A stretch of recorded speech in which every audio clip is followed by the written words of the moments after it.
What did I teach you? You are Duke of New York. You're A number one. I can't hear you. You are the Duke of New York. You're A number one. Peace, everybody. Hope everybody can hear me. If so, please type it into the chat. Excellent. I hope everybody's been well, inshallah. If you haven't muted your joint, because I've muted everybody, but I guess sometimes I can't hear it on your end. So if you can, just make sure you do so. And then anything you want to know or add on to, just type it into the chat. I'll read it out.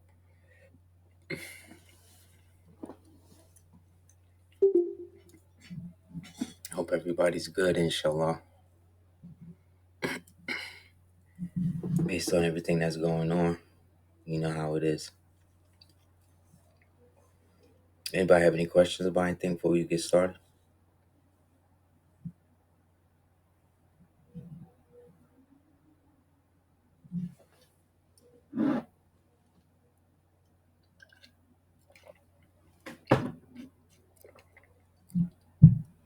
Yeah, you can have some now if you want. What are those drones spraying in the city in New Jersey? Well, that's a good question, man. Probably the same thing that the damn planes are spewing. You know what I mean? Whatever it is, it ain't good for nobody. This is the last ditch effort of the outgoing administration, allowing the walls to collapse in on themselves, acting like they have an alternative. Because they always think they do, because the way that everything is worked out, all of these governments have what they call a cog mechanism. A cog mechanism is short for continuity of government. And the continuity of government is basically overrun or overseen by different elements of the different agencies that are all private agencies within or connected to or adjacent to the actual Washington, D.C. government structure. Washington, D.C. itself being a subsidiary corporation of United States of America, incorporated out of the Lloyd's Bank of London. God knows where it's incorporated now, with its various state of shell companies posing as doing business as states on the land. So through the continuity of government mechanism, all of these governments, not just the United States, all of them that were imposed or connected to the overarching world government, which we'll get into, they all are subordinate to the Universal Postal Union. So the Universal Postal Master,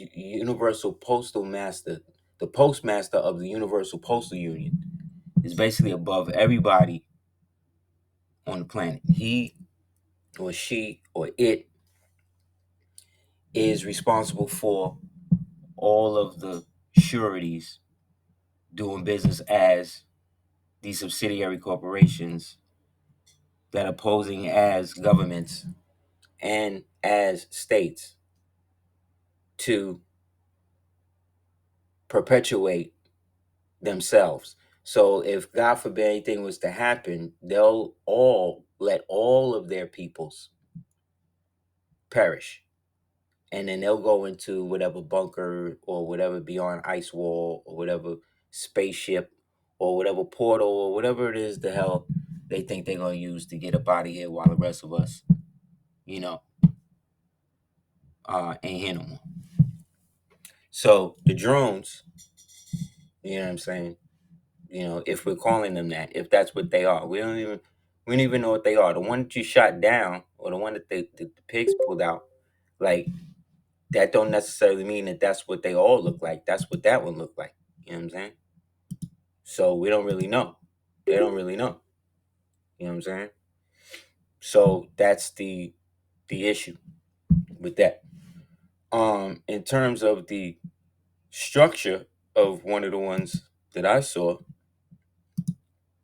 um, it seemed real familiar. You know what I mean? In terms of the way, the design of it, and how it seemed to move. You know what I mean? Once it was airborne or whatever. But ultimately, this is all, like I told people before. Remember, Area 52 is in Jersey. It's right there in Jersey. Everybody always talk about Area 51, but nobody talk about Area 52, and that's right there in Jersey, around all of where all of this stuff is kind of taking place. Now, the other story that's going around is that they are actual NSA drones looking for a rogue nuke that may or may not have gotten past or gotten leaked, or whatever these people say, whatever the story you know may be out there, and it's looking for heat signatures or radiation signatures that are um you know trying to pick it up, so that way they can send whoever they got to go with the hazmat suits and then make it happen. You know what I mean? But either way, the design of it always struck me funny, because it had me thinking of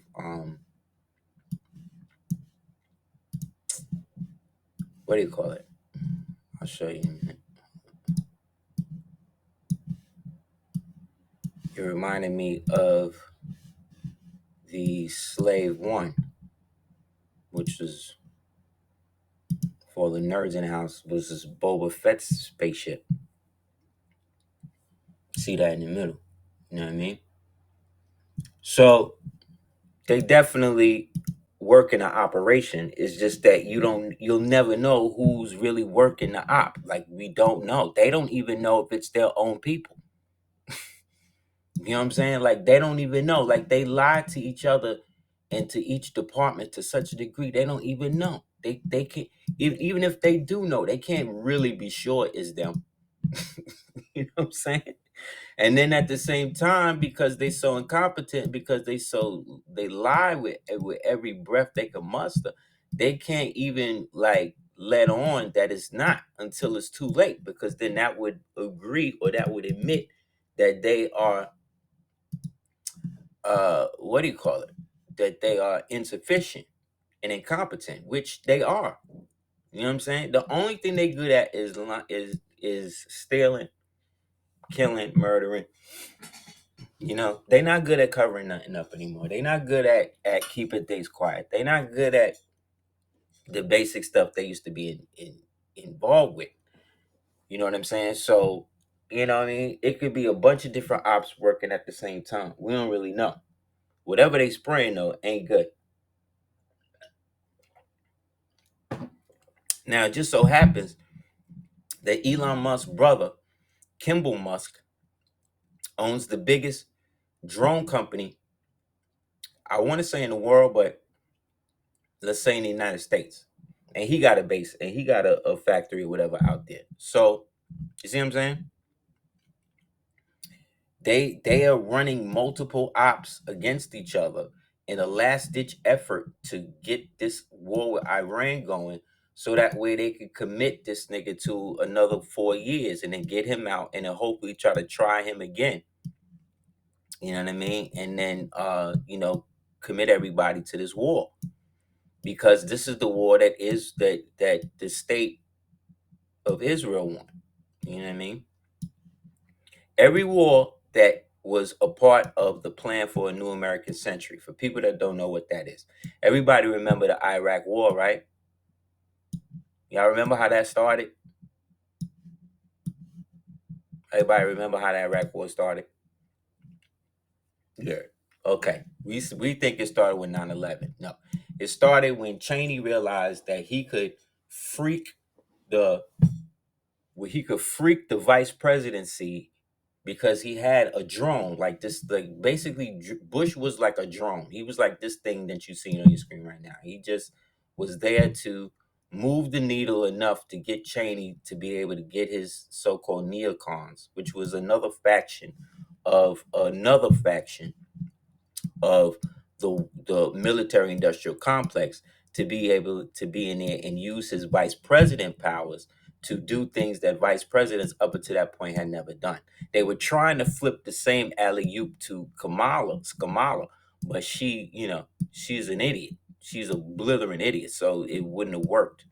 You know what I mean? Cheney was a diabolical, evil mastermind of destruction and evil. So he was able to craft everything perfectly and then put Georgia on the hook for it. It cost him like 6 hearts, but he was able to do it. You know what I'm saying? So the spring might be the micro dust, you know what I mean? But which again was developed by the military industrial complex to be able to turn us, which are living crystals, into uh antennas to be able to run whatever op they want to run through us. So that's really what's happening with that. You know what I mean? Um so that's the problem with the whole circumstances, that everybody is moving on the assumption that this is uh Iran. Okay. Now the reason why they want you to hate Iran is because of how Iran was able to kick the United States out. Anybody that kicks the United States out, and when I say the United States, I'm not talking about the Republic. Remember, we're not talking about the Republic. We're talking about the oligarchy run by satanic mad people. Okay, and those people um all have different factions, right? But they all run under the one faction. And that one faction is the same faction that's been kind of puppeteering most of this stuff going on forever.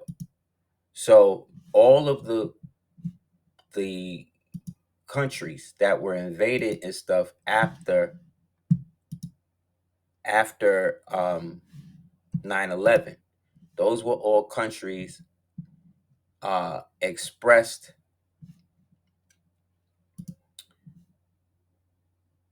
all of the countries that Israel needed to create what is called Greater Israel, okay, all had to go. So those are all countries that are basically around Israel.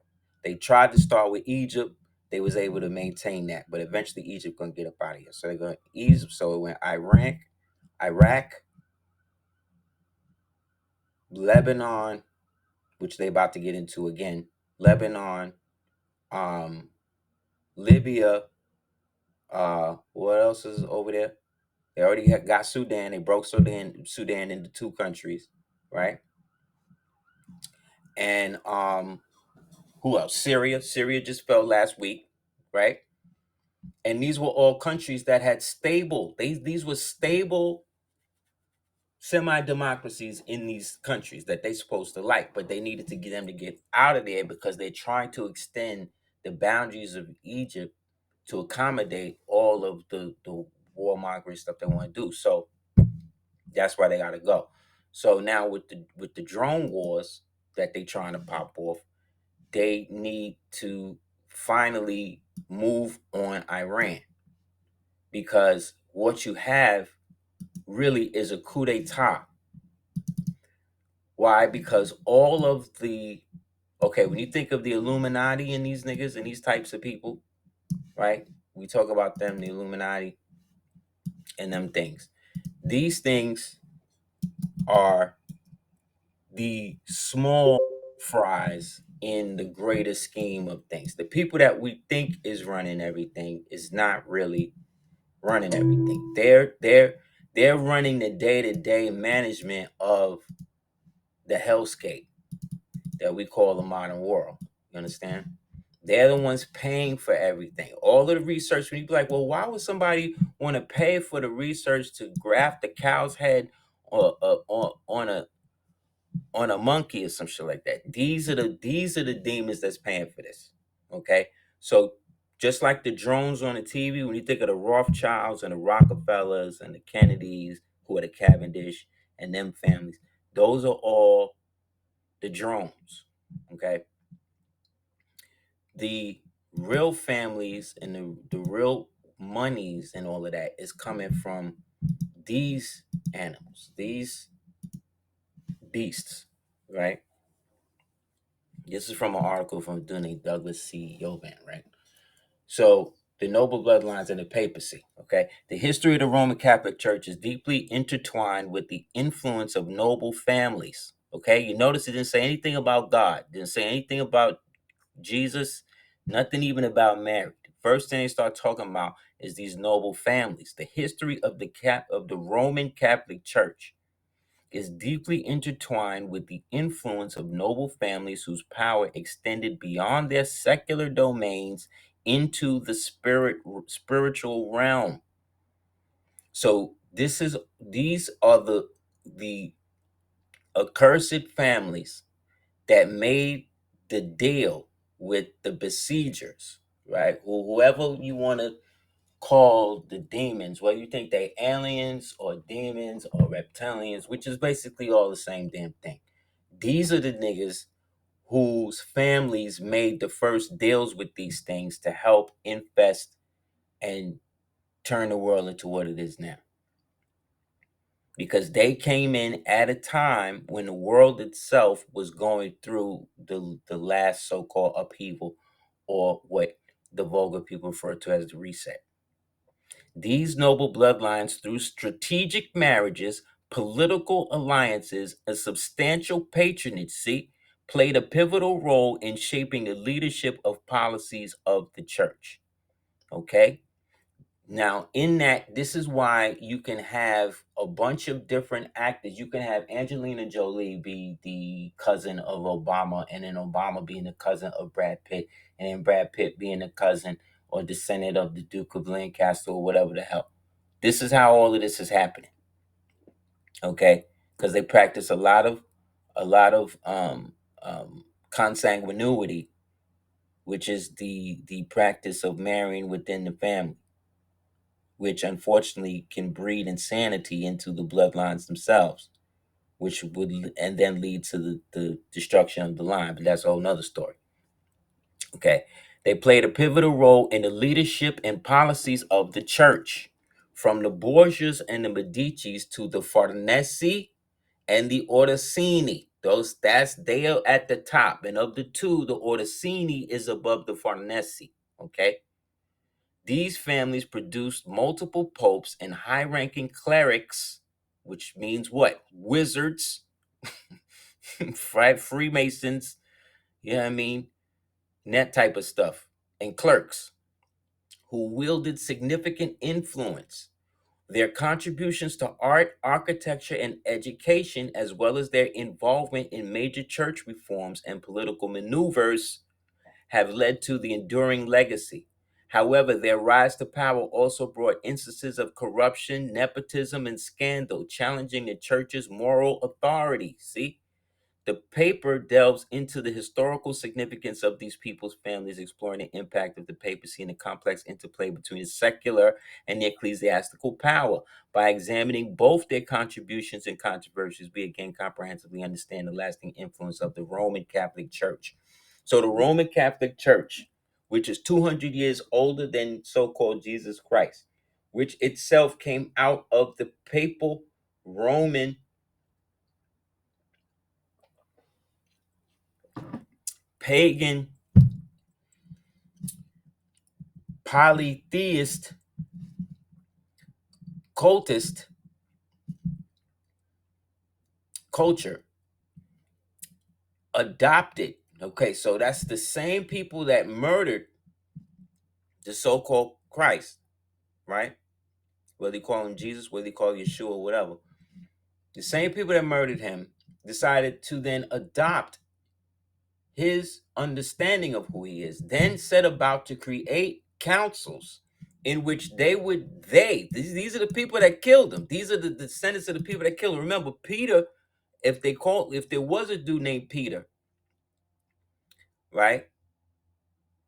Which may very well have be. I'm not one of these people who are so thing with it that I'm saying this person didn't exist. I just don't think his name was Peter. But whoever this guy was, right? Regardless to who or what, he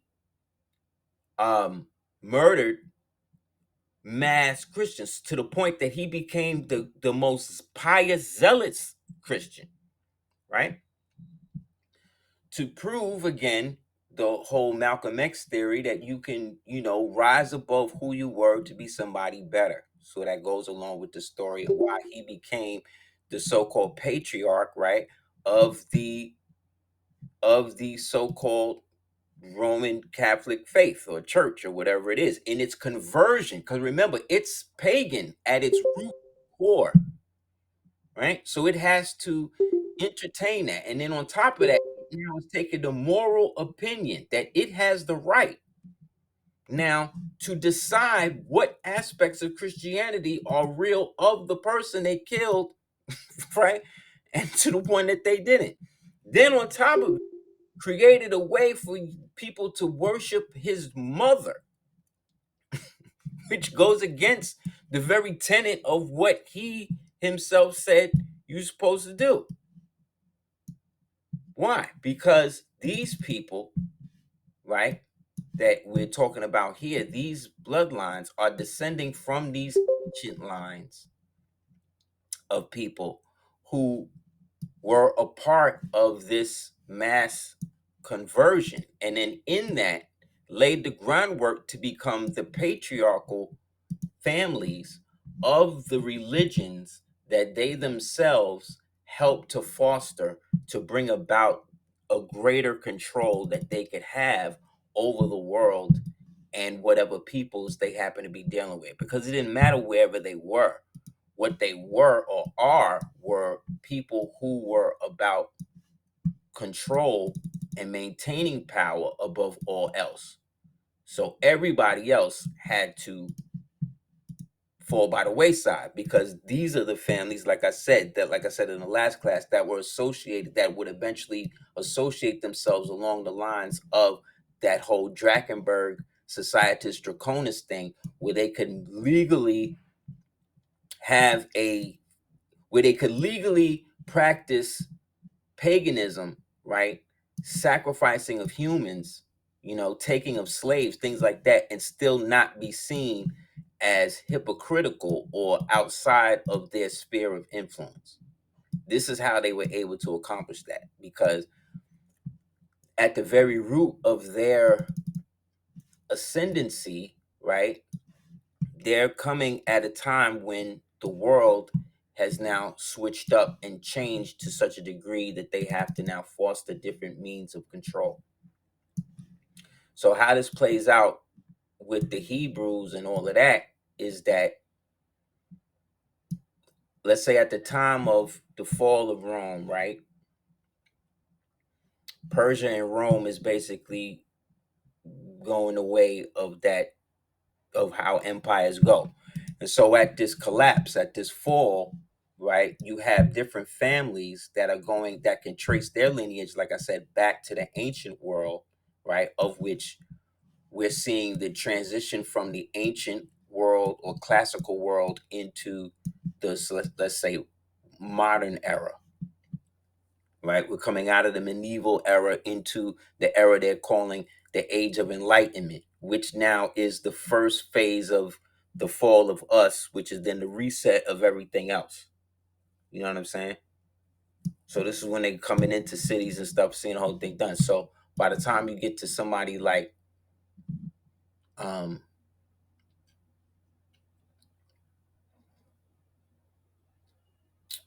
the ancient Persians, right, who come out of, let's say, Sumer, or related to another people, more ancient people called the Elamites, right? All of these are so-called pagan nations, but some of them are not into the bloodletting and human sacrifice. They're more into the, let's say, higher levels of understanding of all this stuff, right?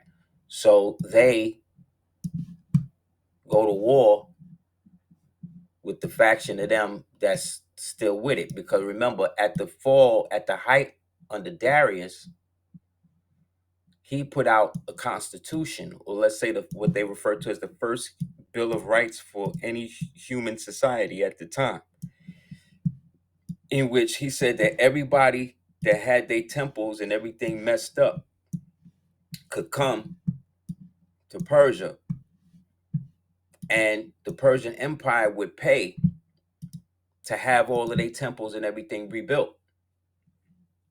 So this spread across the ancient world like thing, and that brought a lot of people again to Persia, and in that they all started to dive into it, because one thing about the Persia or Pers is that they were into religious freedom. So whatever you practice, so long as you allowed the Persian government to do what it needed to do, you could do that. You see what I'm saying? And thus that created this whole circumstance of learning and stuff that became, synonymous with the Persian and the post-Persian empires, mainly the Moorish Empire, that once connected, they were able to then take it even further, in which now the religions and stuff from the ancient world that had now been translated into what we call the three Abrahamic faiths, right? They all have scholars and stuff that are influenced by this. And in those regions, in those places, those scholars have patrons. And those patrons are descended from those people who were from these old families that had been kicked out because of all of the crazy stuff that they was involved into in terms of land grabbing and political marriages and all that other type of shit. So often they would be kicked out, and then they have to reconvene in another age as another people. So these Persians, after they get kicked out and they had, gone underground with all of this, they basically used their science, their magic, which is basically ancient Babylonian magic, which is then bringing us back to the antediluvian stuff, which is then bringing us back to, again, keeping these gods, right? Ahura Mazda and Nisan and all of these other demons, basically, that don't exist on this realm, but exist on a 4D plane that project themselves into a 3D space, right? They are now using this energy to help perpetuating and now, recreate everything again. And so these Persians, by the time they become Iranians, you see what I'm saying? Their sciences, which is basically Neo-Babylonian, which then get translated by these families, right, that are still connected to this, namely, like I said, the Orisini and the Farnese.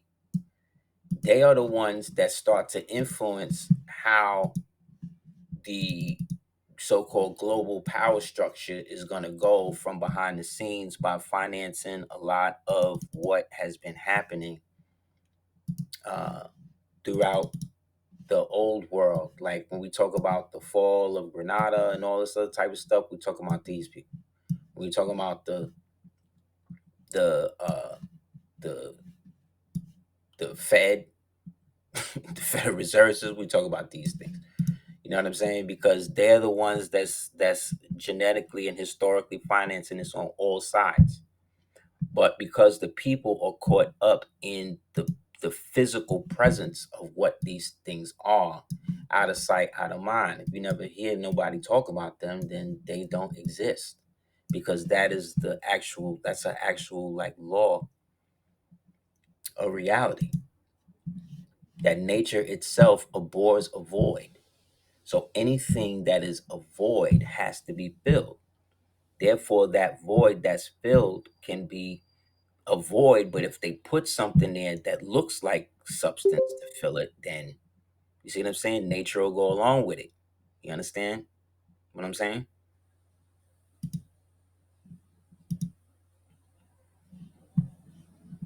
So ultimately, everybody, this is a book you can get on Amazon on these demons.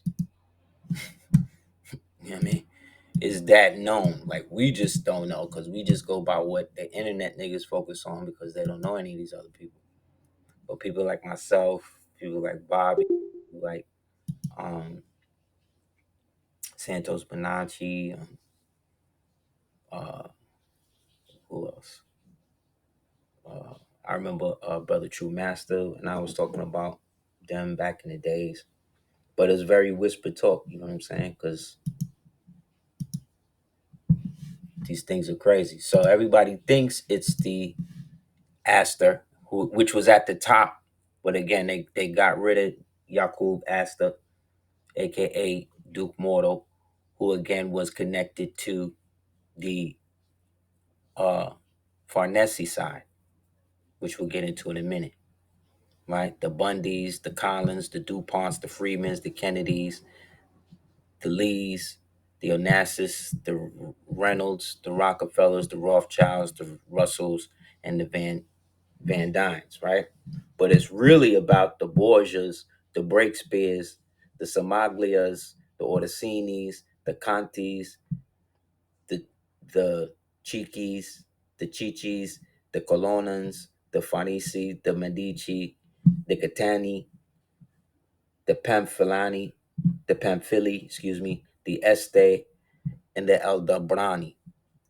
These are the ones that's paying for BlackRock. These are the niggas that's flipping the bill for Israel. These are the guys that, like the Cologne family, like each family has its own thing that they do. So like the Colonna family, that's the Cologne family. That's Christopher Columbus, Columbia, Columbia Pictures, anything with Cologne, anything with COL, like Columbia or Colonna or Colonia or anything like that, that's them. The whole colonial era, that's them. That can all be traced to who? You trace that whole era back to one person. Who is that? Cristobal Colon, who was a Portuguese Moorish Jew, because that's how the family was at that time. Who was in league, who was being paid in league by the newly restored Catholic monarchies in them, which are the so-called papal bloodlines that all paid into reestablishing the Roman Catholic Church. You see how it all correlates with our fall? Because what they not only bought when they purchased the Kingdom of Granada, what they also purchased was the right to the noble titles of them, because we had shut all of that down for over 1,000 years. They had no titles. They couldn't be known as Europe. Like, Europe was not a continent. It's still not, but it technically was not a continent. It was all under the jurisdiction of the Great Khan,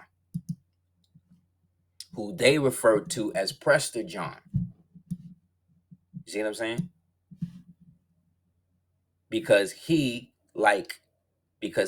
again was from the whole Scythian bloodline, and the Scythians are like the ancient aspects of these types of people. They was down with it. You see what I'm saying? They was cool with him because he was on some religious political freedom shit. So long as they brought their best minds and everything to him and gave him total tribute, he was cool with whatever they wanted to do. So you have Christians there, you have Muslims there. Like, it was a free for all. They didn't care. So long as they was getting a tribute, they did what they needed to do with it, because they were under the Societas Draconis, like what we read about with the Drakenbergs. See what I'm saying? That's why he was so crazy with the killing and all of that. So he killed so many people that he basically helped bring on the Ice Age. You understand? This is the level of brutality and savagery that these people was living in. So this is where these ancient peoples is bringing all of this stuff down, because this is all part of their religion. This is how they're pumping it to everybody. We got to kill. We got to sacrifice. We got to sacrifice. We got to do all of that. Yeah, the Jews in India are called the Paradesi.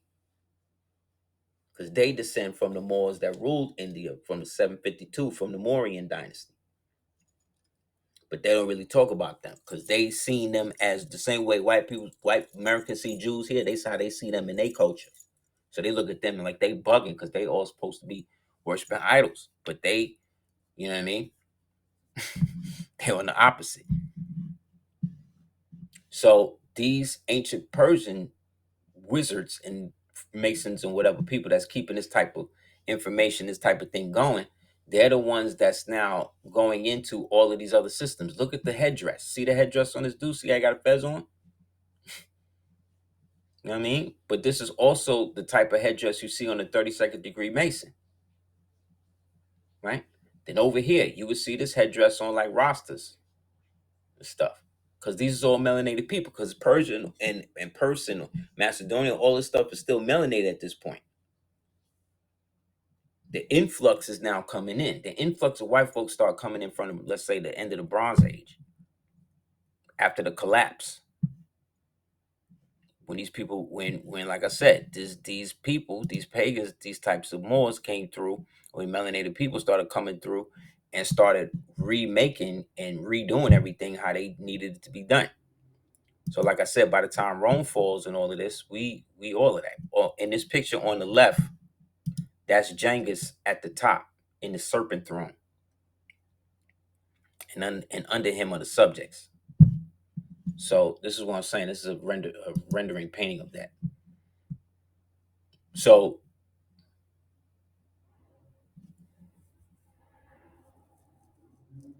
yeah. So this is how they were able to, in a sense, link with them, because at one point they was kind of beefing with Rome, but once the collapse and all of that came, a lot of those Persian nobilities went into Rome and then married into the Roman nobilities.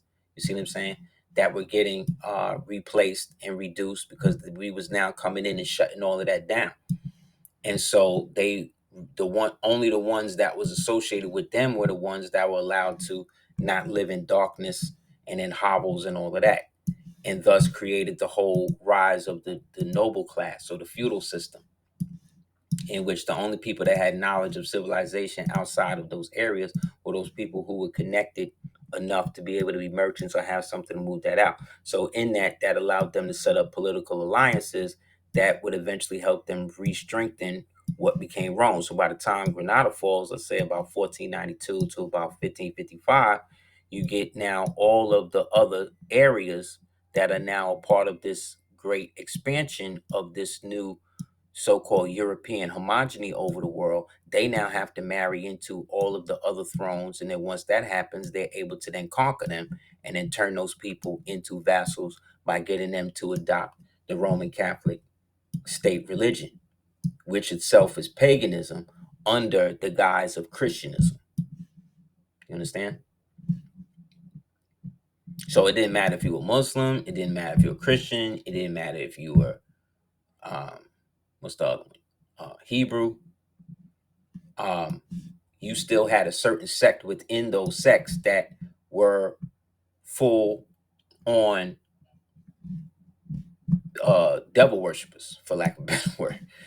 You know what I'm saying? Who, regards to what they was doing on Monday and that stuff, whatever little group and secret group, whatever they in, this is what they doing on the back end. You understand? And so this becomes part of how statecraft is run. Okay, so we're moving from empires, kingdoms, and dominions to countries, nations, and states. And now who is at the top got to be at the bottom. And so they start to redress and get rid of the original people so they can start their new colonial system, period. Because the true black nobility don't want the rest of the world to know that they are really melanated. So they're going to use their white decoy families, the ones that we know, to be out here doing all of the effery. You understand? So at one point, like I said, Persians, Iranians, Lebanese, these types of people, this is what they look like back in the day.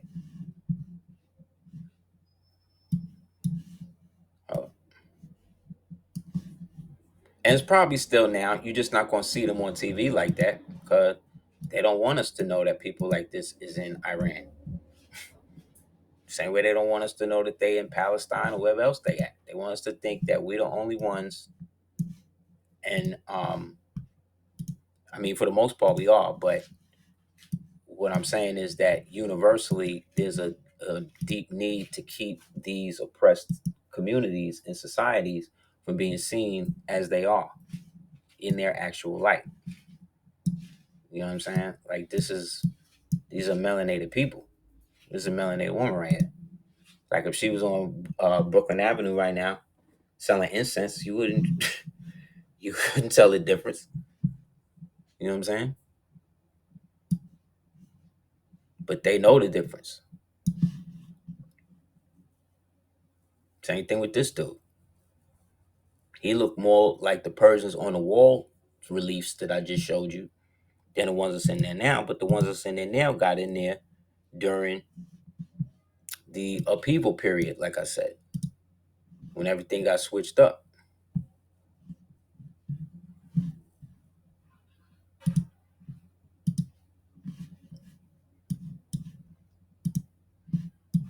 So by the time of the Great Wars, they had already broken up and set up the whole new imperialism system to such a degree that they could establish themselves under different countries and be at war with each other and still fulfill each other's agenda because they're all in the same family.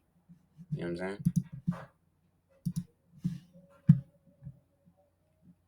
Um,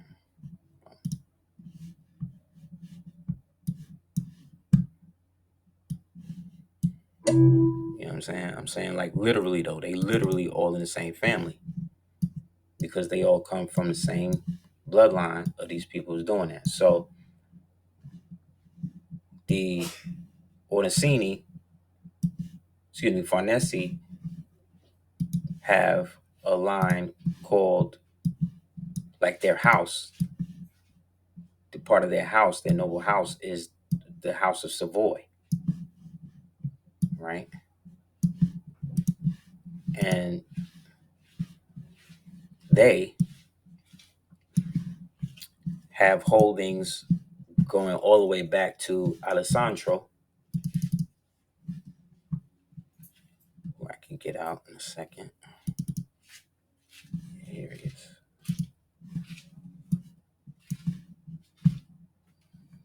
I got a better one here.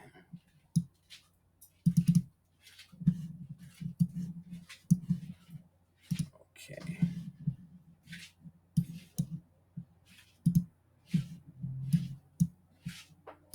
So we got him.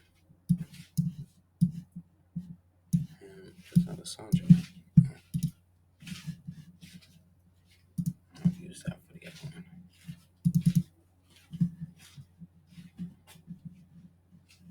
Got a taller one here. Give me 1 second, y'all.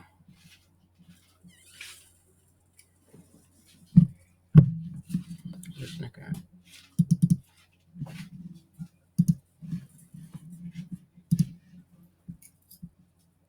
I'll just use this one. Okay.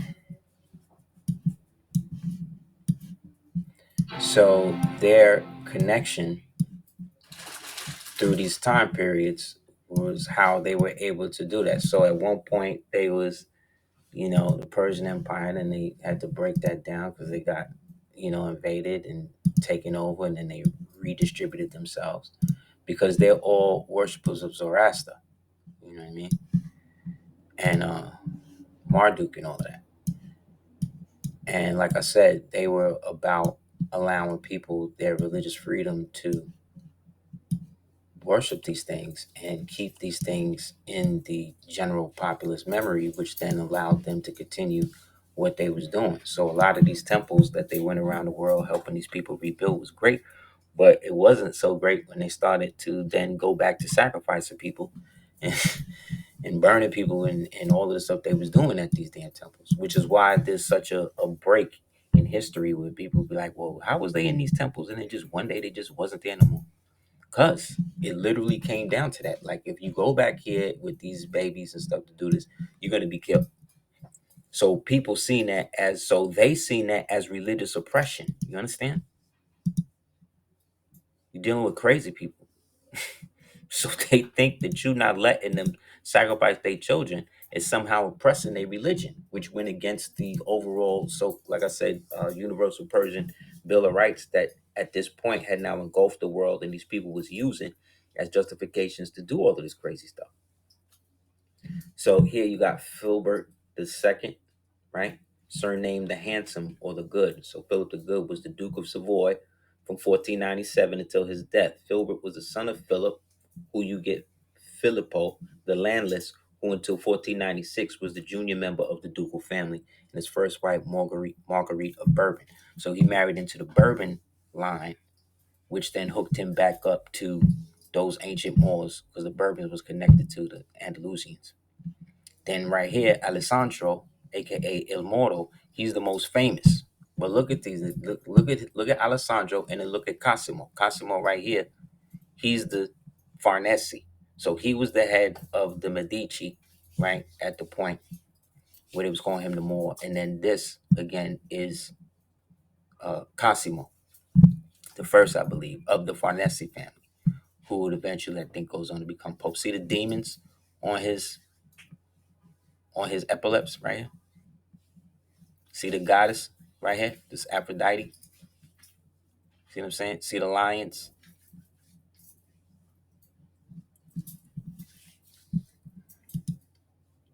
So these guys, right, led to the duchy and all of that. Exactly. More Brandon said, yeah, there's a temple of Zoroaster in the Grand Canyon. Exactly. Exactly. And look at it now. It's like a melted ruin. Because we don't understand the level. Like, we look at depravity and all this stuff now, which is really horrible. However, I don't think you understand how crazy it was, these things and what these people was doing, to the point where everything had to just get destroyed. You understand? To get rid of them, and that's what they trying to tell us the world is today, where it's going today. That's only so much of how you let it. So these are the black nobility. These are the Europeans. These are the colonizers. What I'm showing you right here. These are the colonizers. These are the real guys who are leading to the creation of the Rockefellers and these people that everybody's obsessed with. You know what I'm saying? These are the guys who paid for Weishaupt to write the first Illuminati paper that the French found and then acted like wasn't real. These guys are he, right, is a direct descendant of this guy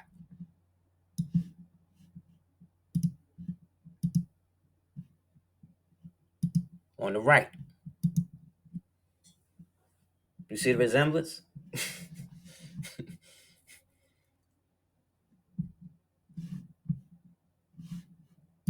Because this guy on the right was also an Italian, or let's say had Italian ancestry.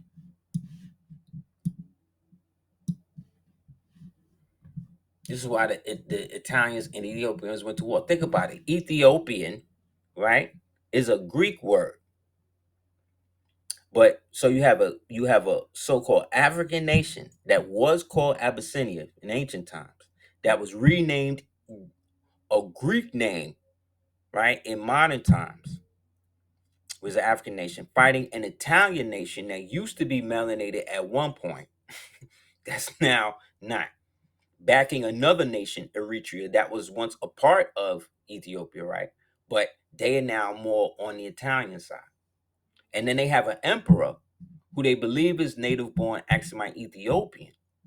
But in actuality, he's actually, you're also Caucasian European, because that's what he said he is. Not me trying to diss the king. This is what he's saying he was. Understand? He was claimed by the Pan-Africanists and stuff, but he was not with that. Then he allowed a religion to be made in his name, No, before that, after he got into the fight with these people, he then left and he didn't go to any African nation. He went to the so-called European nation because that's the nations of his forefathers. And sat with who? The brutish, right? And then the brutish are the ones that help put him back in throne and play with Mussolini.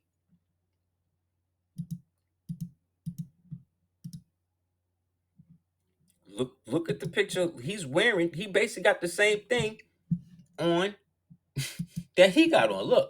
Look at the cowl, the cloak, and then look at this. It's basically the same thing. Look, if you really look at how he dressed like a medieval Italian,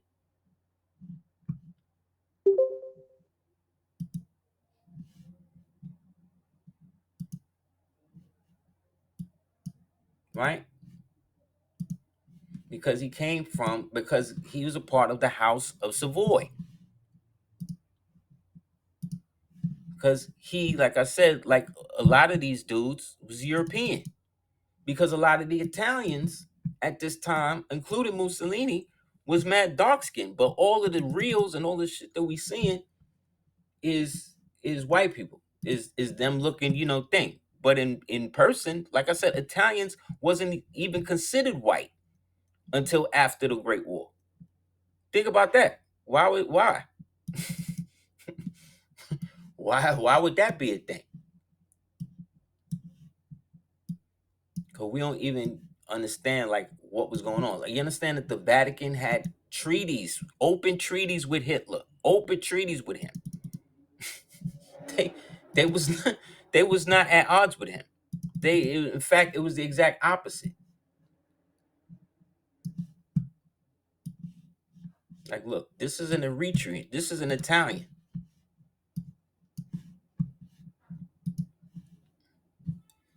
On the left hand side, this is homie in the middle, dressed like an old medieval Italian.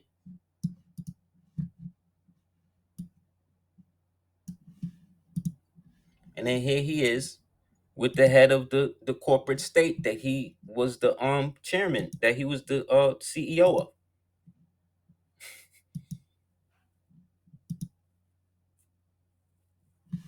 What that say?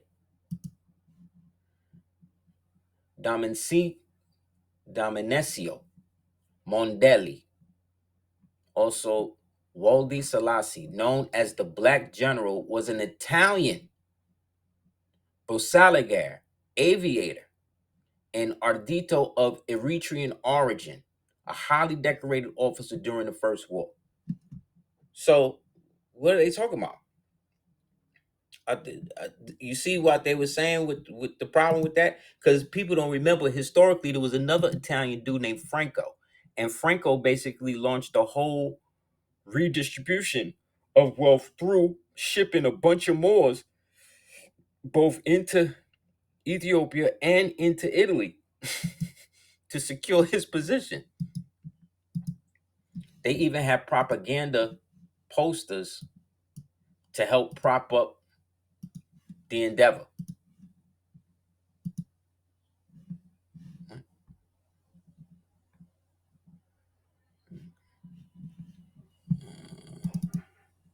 Look,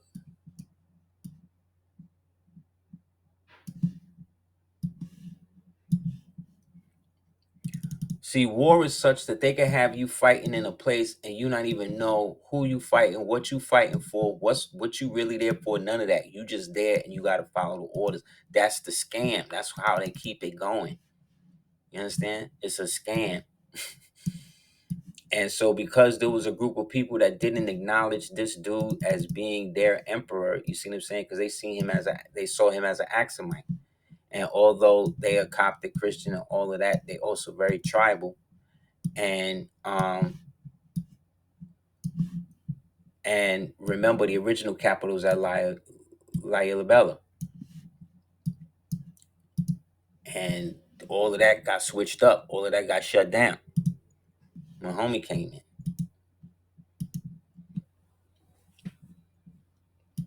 And so through the deification of him that bred in the discontent, and then that led to these dudes working with the Italians to establish their own state, which they got. You see what I'm saying? But these are not traditional Moors like from Morocco, like that, because you'll find this headdress on some of the people in the Congo during that whole bloodbath there. But them people wasn't more like Moors in the traditional sense of the Moorish Empire, like what we would understand it, how I'm talking about it. Those were East African Swahili speakers who were given marked up feathers by members of the black nobility to perpetuate the ritual of turning all of these people against their own national headdress and identity. Because I just showed you the ancient Persians, this is the headdress that they was wearing, right?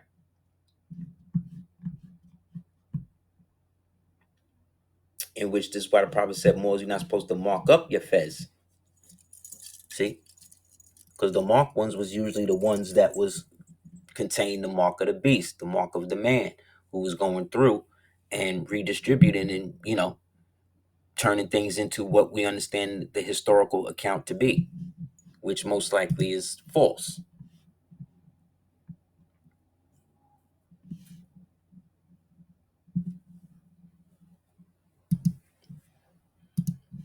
Yeah, yeah. Matter of fact, since you brought that up, yeah, with Victor. So all of these European monarchs, people, those types of monarchs, they all have different names in their repertoire, like in different courts. Like you have Moors, like traditional Moors who had like Christian names whenever they would go and visit the European court. So it was the same thing with the so-called monarchs of so-called Ethiopia, which again is a Greek name. How come Greek Orthodox is like one of the biggest religions over there, but they are the ones who are keeping the ark? Like, how does that make sense? Like, does that make sense to anybody?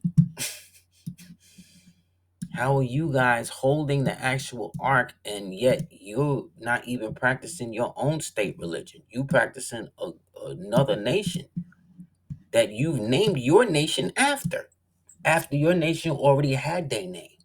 Does that make sense?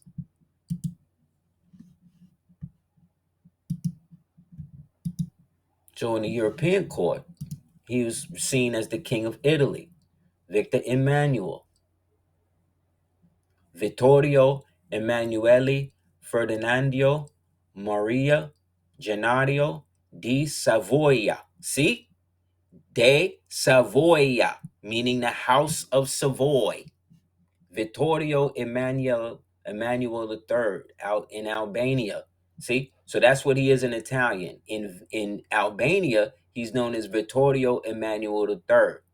In Amharic, he's also Victor Emmanuel III. In Amharic, it means that from November 1869 to December 1947, reigned as King of Italy from 29 July 1900 until his abdication on May 9th, 1946. In addition, he held the thrones of Ethiopia and Albania as Emperor of Ethiopia from 1936 to 1941.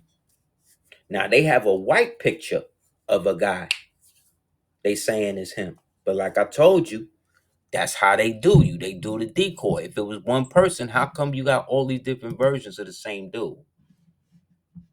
Like, we're not in the multiverse. Then look at the king of the Shah of Persia from 1907 to 1909. Look at the headdress. Look. Then we have a depiction from Russia of King Solomon in Voldaga, Russia. Look.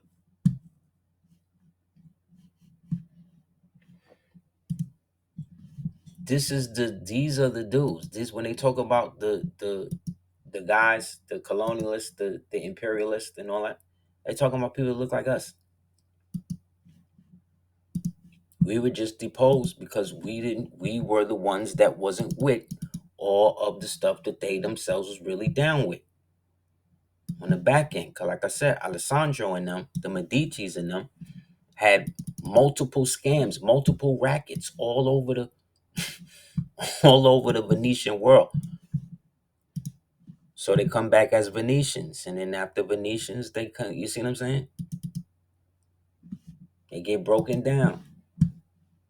Look, this is what Persians look like up until a certain point in the relatively short history, and then this is in the left hand side. These are the Eritreans freeing the so-called slaves with the help of the Italian, who's the who's the decoy, who's the decoy. We don't ever see Iranians look like this.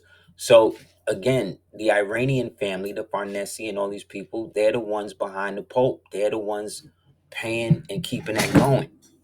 They're the ones creating a perpetual draconian state through the wars. All of this then being facilitated through the government of so-called Israel that's acting as an unofficial modern crusader type kingdom. That's how they see themselves. They're like crusaders in like a lone place, and they're trying to hold down the kingdom from the savage Muslims and everybody around them. This is the same story they've been perpetuating since they burned Demole at the stake. So why would they stop this? Why would they switch the story up now? But we don't see Persians. Like when you think Persian today, you think like Kim Kardashian, these people. You know what I mean? Because she's Armenian. But like I said, all these Armenians, Albanian, all these niggas used to be melanated up until World War One and World War Two. That's how they was able to clean all of these people out. And then repopulate them with the Cabbage Patch Kids, the orphan train kids, and all the rest of these kids that wound up working the factories and all of that stuff in the newly industrialized America that they had been rebranded because all of these ancient cities had been eroded, had been left abandoned by us. So it goes down, like I said, from Victor, from Selassie, all the way up to modern day, in a sense, with your boy, with this dude.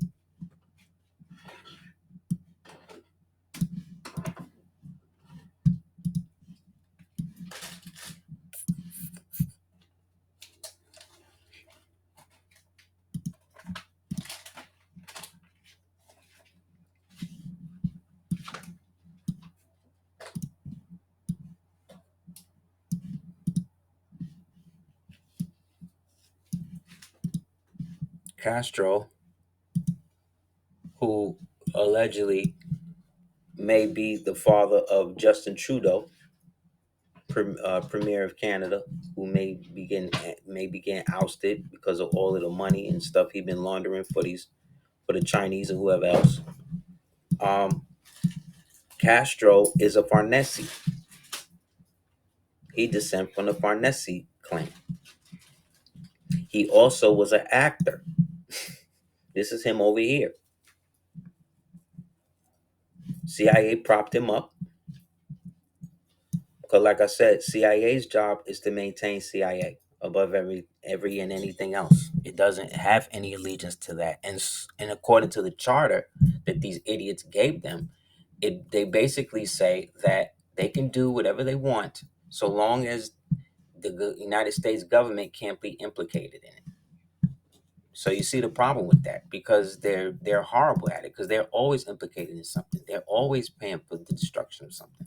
The only time that they ever had an audit where somebody came in and looked into them was during a period they set up something called the Church Committee. And the Church Committee created an audit and went through everything. And they said literally when the people were reading the thing, people were throwing up, people were passing out reading the horror that these people have wrought on the world. So this is what I'm saying about all of these people they've propped up to us. They're all down with it. Like I said, Victor was playing both sides against the middle. Why? Because he can only be loyal to his own family. This is from his own mouth, okay? He said, I am not a Negro at all. I am a Caucasian. which is probably the most unfortunate manifestation of the schizophrenia of identity crisis in recorded history. To ice the irony, it was the black savior himself, Emperor Haile Selassie, who made the Pan-Africanist Benito Sullivan. Since the emperor thought of himself as something other than a Negro, it is quite unsurprising that he was slow to outright admit it. And this is why Marcus Garvey had problems with him, why he never like rocked with him like that, because like I said, man, homie, he's playing his role. You know what I mean? But he was the Obama of the day. People say, well, damn, how could they do? Because they been did it before. They always had homie where they wanted him. You know what I mean? Because he was groomed by them, because he's a part of their family. And I don't think we as regular people understand that, because we've been so bombarded with the idea of race that we don't understand that this modern conception of it is really just based on phenotype. But if we go back to the time period of these people, just because the people look like that today don't mean that that's what the people looked like then. So Alessandro can be melanated because he was, and his children can then still have the melanated trait even though they don't look like that, because he made sure that he followed with the plan. And the plan was, we're going to use these Circassian slaves to get rid of everybody else that's in our way, using them as the decoys, giving them keys to the castle, and we still get to maintain our position. And those of them that wasn't with it, namely people like Yaqub Asta, paid the price. They sunk the whole Titanic. But to them, that's giving him as the pharaoh, right? They looking at it from the old pagan shit. So they like, well, he's a pharaoh, so we can't just kill him outright like that. So if we get rid of him, we gotta like do a whole ritual. And when you hear about it, you hear that every passenger that got on that ship had their picture taken by a member of the Catholic Church, by the priesthood. That's where all of the info coming from. They kept the records. And yeah, they killed them. They got rid of him, and then that was that. Then they was able to set up the Federal Reserve. They got rid of him and Guggenheim and the other one. Yeah, they all black. Because they all descend from these types of people. Just like, because they descend from the Moors, right? Which was the last ruling power that they were able to wrangle their nobility back, right, from, by using the white women captives as payment, and then using that as a means to create bastard children that they then could create these bloodlines through, that would carry the enmity against the father, against the people, against the bloodline, based upon how harsh and brutally that the women was treated. Thank you, Moore. Just like Albert Pike said, whenever the people need a hero, we shall supply him. That's right. That's right. So these are what Persians look. Ancient Persians, ancient Sumerians, ancient Elamites, the ancient so-called Hittite peoples. This is what these Moors look like. These is Moors. So these are our people. You know what I mean? But like I said, they have the monopoly on the mind control of it, right? Even in the Bible. That's why the Medicis and them took over. Like I said, the same people who murdered him are the same people now that decided that they was going to create the version of the religion, then decide what aspects of the divinity of the Bible was necessary, and this and that. Then when people like Arius, the Moor, stepped up and was like, nah, I'm not feeling that. This is my understanding of it, since y'all just making whatever up. They then try to deem him, and anybody that looked like him started calling them Arians or Ariuses, right? Or the sons of Arius. And the next thing you know, This is the name they start calling Moors. So when we read Time Walker and it's talking about the Afrian, the Arius, Afris, the Aryans, excuse me, the Arrhenius Afris Empire, this is where all of this is coming from. But there were also false prophets among the people, just as there will be false teachers among you, and they will secretly introduce destructive heresies. See? Even denying the sovereign Lord who brought them, bringing swift destruction on themselves. Many will follow their depraved conduct and will bring the way of truth to disrepute. In their greed, these teachers will exploit you with the fabricated stories. Their condemnation has long been hanging over them, and their destruction has not been sleeping. You see? So when it talks about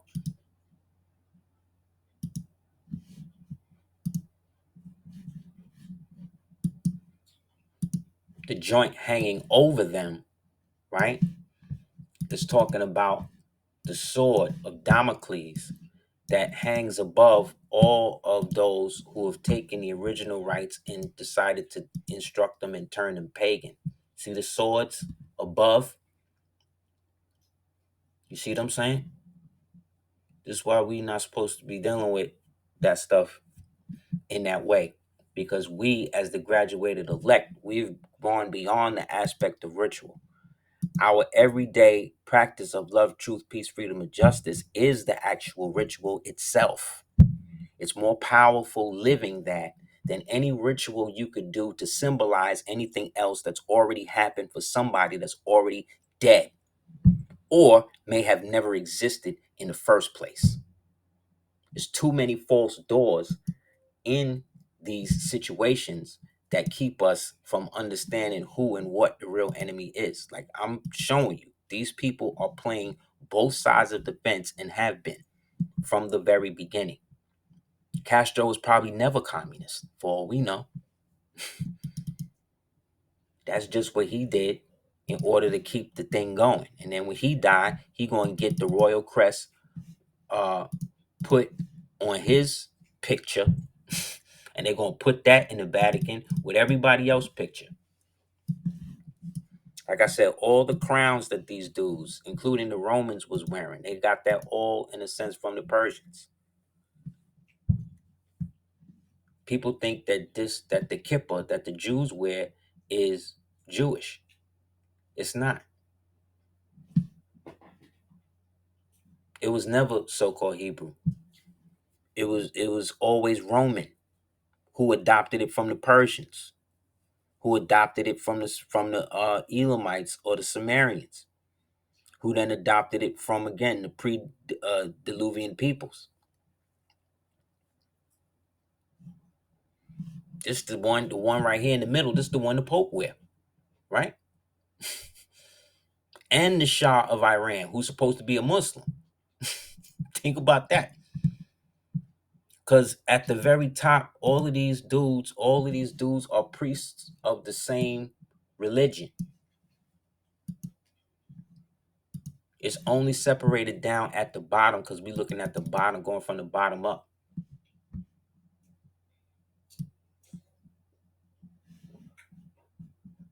These Caucasians, like I said, they had no land ownership. They were an anomaly that manifested at a certain time, brought on by a group of people who wanted to help replace the people that was already here. And by here, I mean in the indigenous Americas and everywhere else they could find them.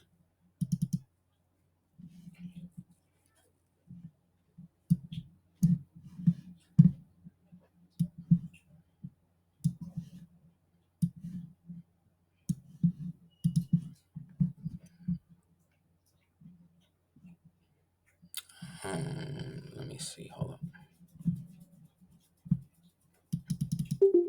This right here is a picture of Tamerlane.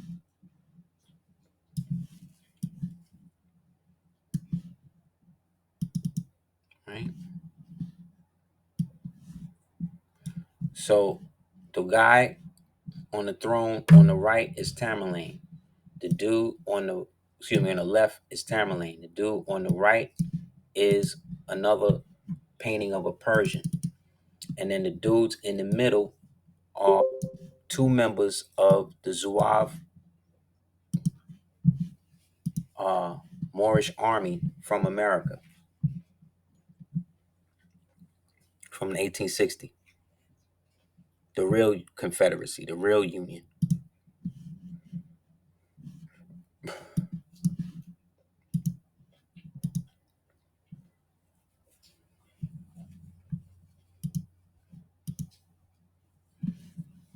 So the real enemy is all. This is why we can't get along to this day. This is why why we take everything so personal from one another when we have different discussions and beef and stuff. Because a lot of our bloodline was forced to commingle, and it was already at war at the outset of it. You know what I'm saying? This post I got from Facebook. I don't know who created the meme, but it's a perfect the one on the left. So whoever made this, big up to y'all, because this is exactly how people sometimes need to see it.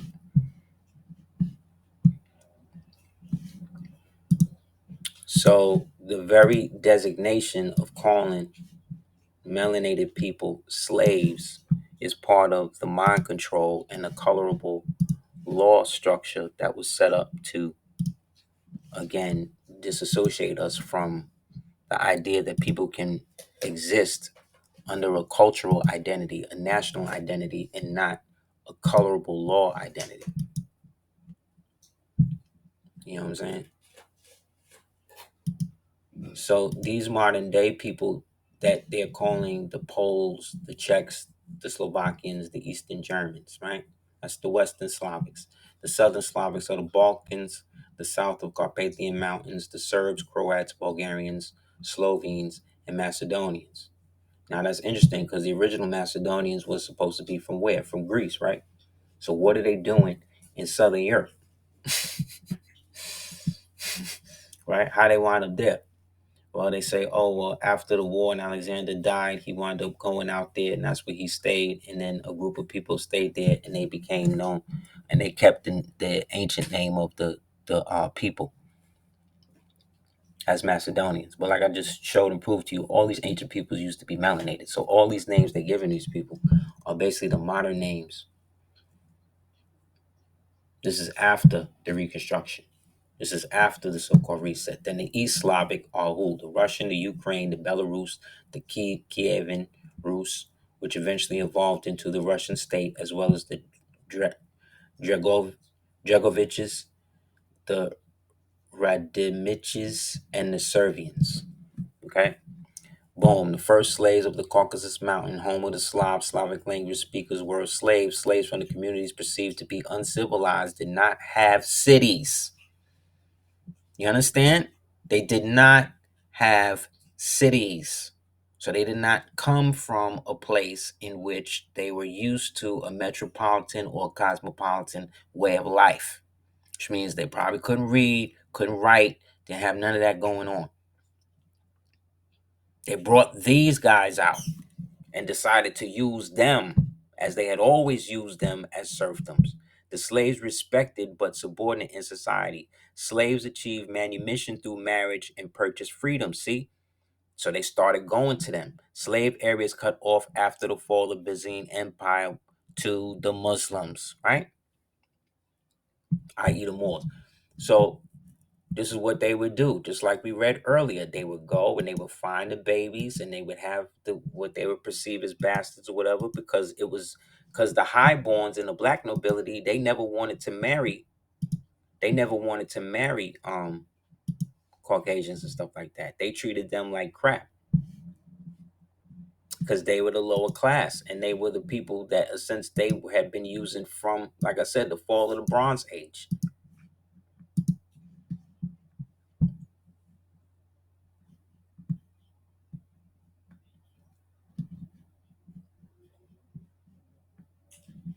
So that's what the Iran thing is about, like I said, because they're trying to establish a way for them to put it on somebody, but we don't really know who it could be.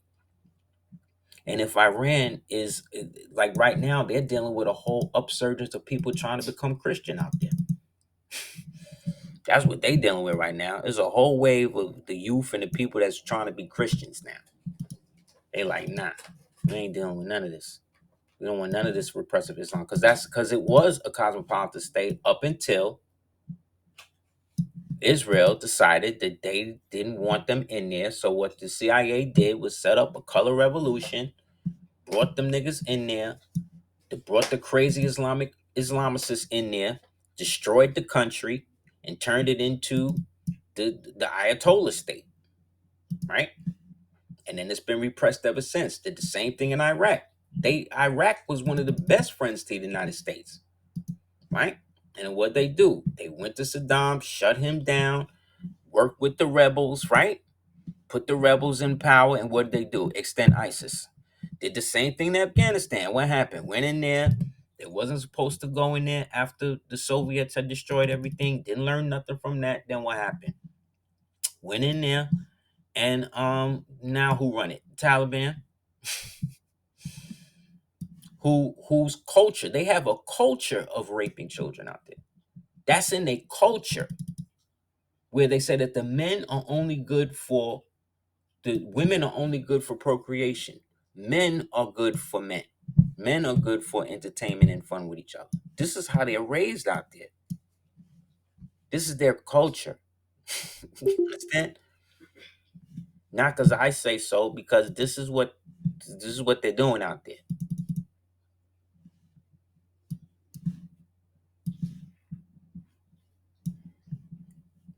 That's the other thing too. The whole Bill of Rights thing I was saying to the ancient world that the Persians created to free all of the slaves and all that stuff. See what I'm saying? Like it started off great, and then it just devolved because these dirty Hereshef, ancient pagan communist, whatever you want to call these niggas, keep coming through and keep messing everything up.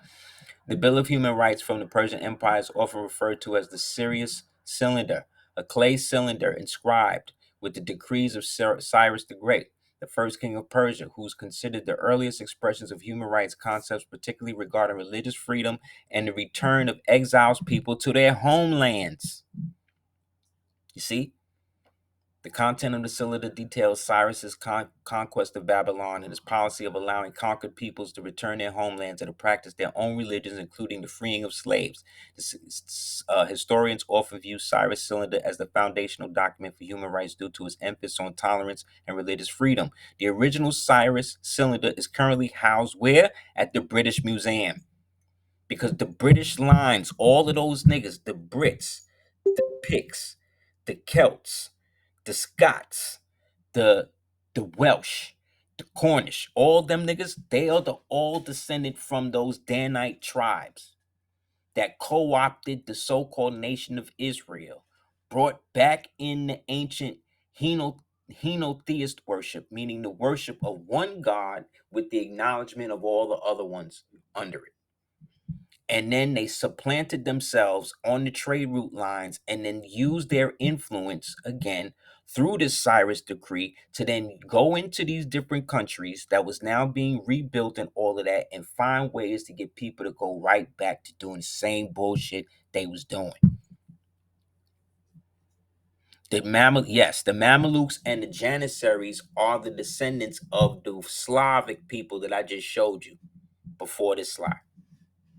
Yes, and they were given territory to rule in the name of those Moorish families that put them in power.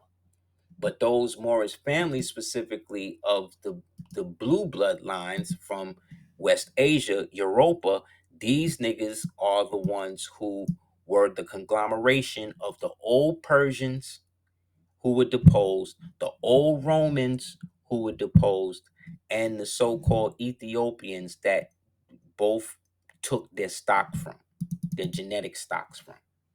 Because those Ethiopians that they're even talking about, these ones are the Axumites who actually came from India. You understand? That's why they moved the capital from Liabella to Axum. You dig? Because in the end, all these niggas is pagans into draconian blood worship through something they've established, a state, a real state called the Societas Draconis, that they then rule their duchies and their kingdoms from. And this black nobility then, like I said, almost deposed itself, went underground, because these niggas come from, like I said, those lines of people who agreed to go along with the demon.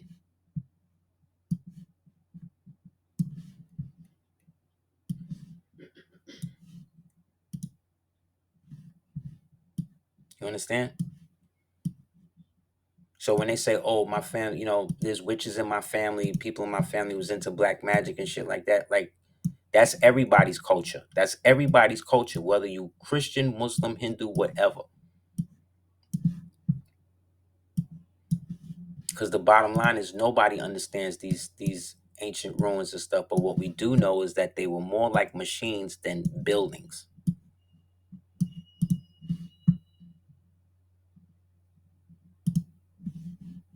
That's why you see them on top of reptilians, on top of reptiles.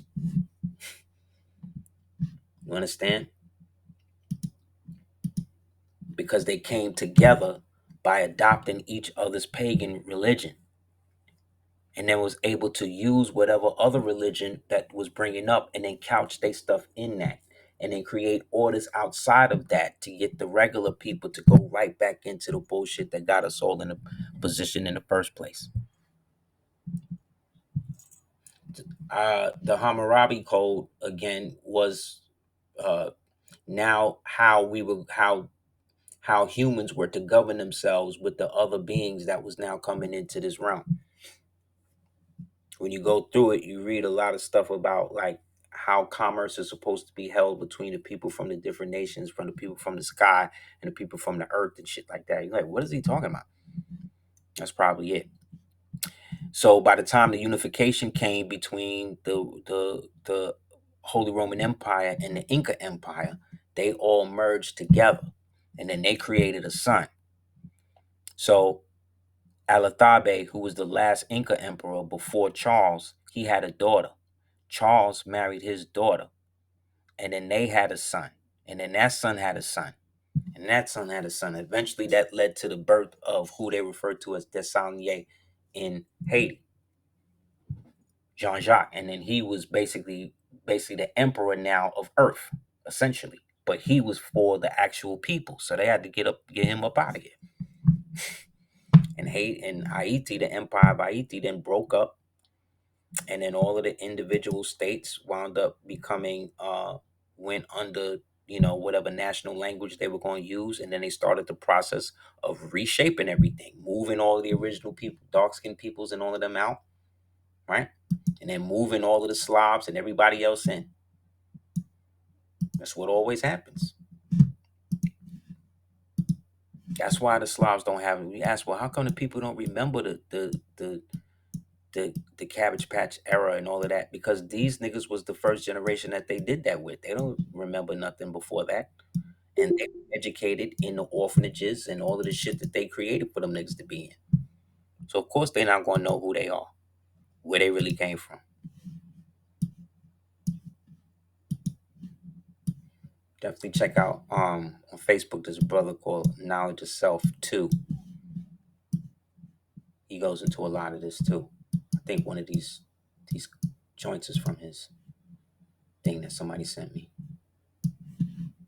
Support him, brother Shikamaga, brother James on YouTube, PNF, Canaan Land, Moors in America.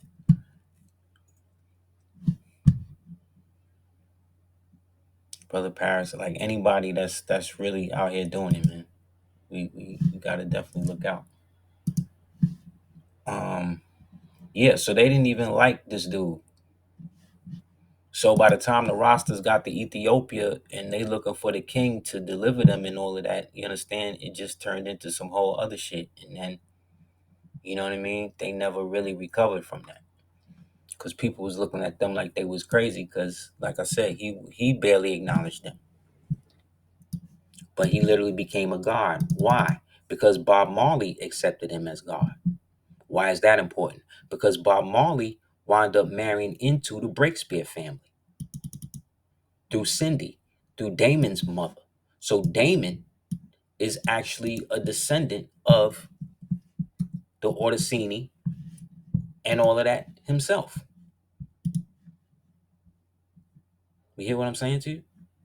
I'm saying that he's a direct descendant of the Orisini and all of these niggas that I'm showing you. It's crazy that Bob Marley married into the line of the Babylon. You understand? Bob Marley married into the Babylonian throne and had a baby with one of the harlots of Babylon. You understand what I'm telling you?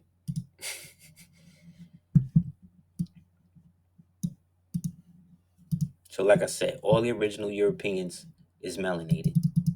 The Europeans that's there now that's being called Europeans are the ones that's been there in the recent history due to us being deposed and the world having to be reset and all the buildings having to be melted and everything else.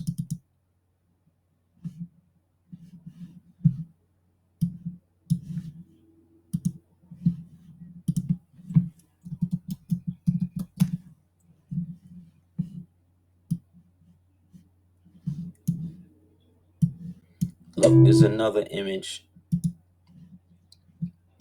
of Selassie next to another Italian, Moor, and look at the dress.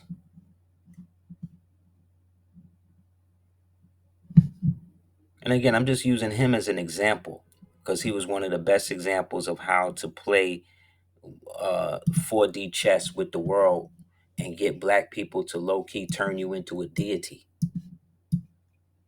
Think about that. Turned into a deity. This nigga. And he wasn't even mellow. He'd even consider himself the people that worship him as that. That's pimping on another level, my dude.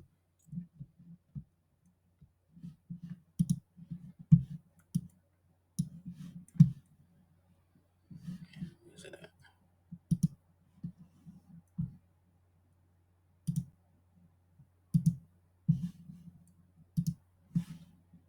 Yeah, so yeah, with the Roman Persian conglomeration coming together, and then all of that turns into what we perceive or see today as the culmination of the different cults and Freemasonic groups and all of that. All of that priesthood just condemns itself into that.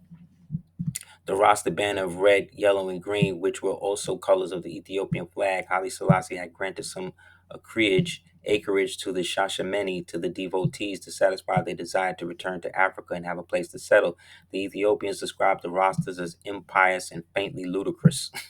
The Muslims called them infidels. The Copts claimed that they were misguided Christians. No one took them seriously, and many Ethiopians stared at them, sometimes giggling at the roster get up and the African affectations, beaded bracelets, horn necklaces, and even woven shoulder bags. The dreadlocks were weird to Ethiopians, not African at all, and not the cultural statement rosters regarded them, but just as the epitome of a bad hair day.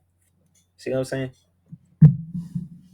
Like niggas did all of that for what? To have to leave. Just like all of these so-called black Hebrews that went to Israel. Like, what are y'all doing? They're gonna sterilize y'all and all of that the same way they did the Ethiopians.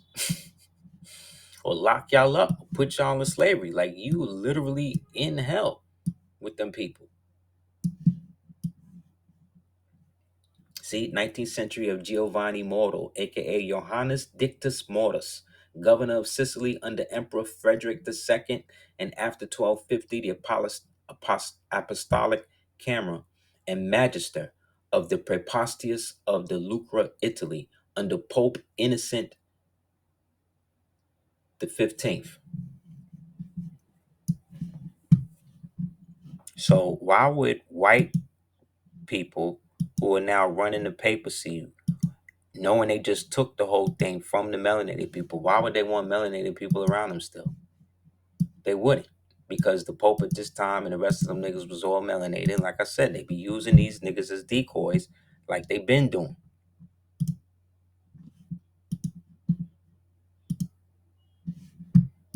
Yeah, this is from the brother Knowledge of Self joint.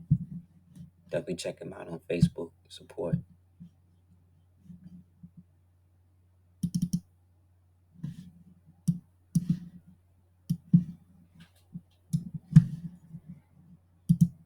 Yeah. So when you talk about the devil, like who's the devil and the white man's the devil and all, this is the devils you really dealing with. See, a political decoy is a person employed to impersonate a politician to draw attention away from the real person. Military figures or civilians impersonated for political or espionage purposes. Ain't that what they doing to Biden right now? How many different Bidens you saw out there? Yes, and then that means yes. You said didn't Laura Hill marry into Bob Marley's sons? Yes. So she tied herself into it all. Cause she down with all of it. They all down with it. He said, isn't that why Milosevic expelled them all out there like that? It's because they were amalgamated. Yes, because they were all Muslims and they had to get all the Muslims up out of there. No, they had to get them out of there. But they referred to them as like ethnic Albanians, ethnic Balkans, ethnic Chechens. It's the dark skinned ones, they getting up out of there. See? A photo op was sometimes written as a photo op, short photography opportunity. See? Because again, they were having two different worlds. The world in which the black nobility is coming out of, going back, receding into the darkness, and now they're giving sway to the new reality that's all based on media and photographs and all this other bullshit, propaganda to keep it going. So the boule is just another version of the lowly aspect of this, but they all basically function under the same level. They all decoys for real people. So that way nobody is really doing that. That's why if I say Jonathan Smith, you don't know if I'm talking about the white one or the black one. But if I say Jonathan Rodriguez, you already know I'm talking about the Spanish one. You see what I'm saying? How come we're the only people who everybody can speak our language? We know what everybody else is saying. Is speak. Everybody know what we speaking, but we can't speak nobody else's language. So people can speak other languages around us. We don't know what the hell they saying. How come we the only people to deal with that? White people, they still can be Polish and Dutch and speak whatever language.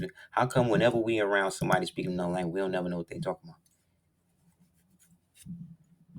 How come we're the only people on the world that don't have our own native tongue again? Why was that so important to take? These are things I'm saying, B. Because half the stuff we involving ourselves in ritually, spiritually, economically, financially is not even real.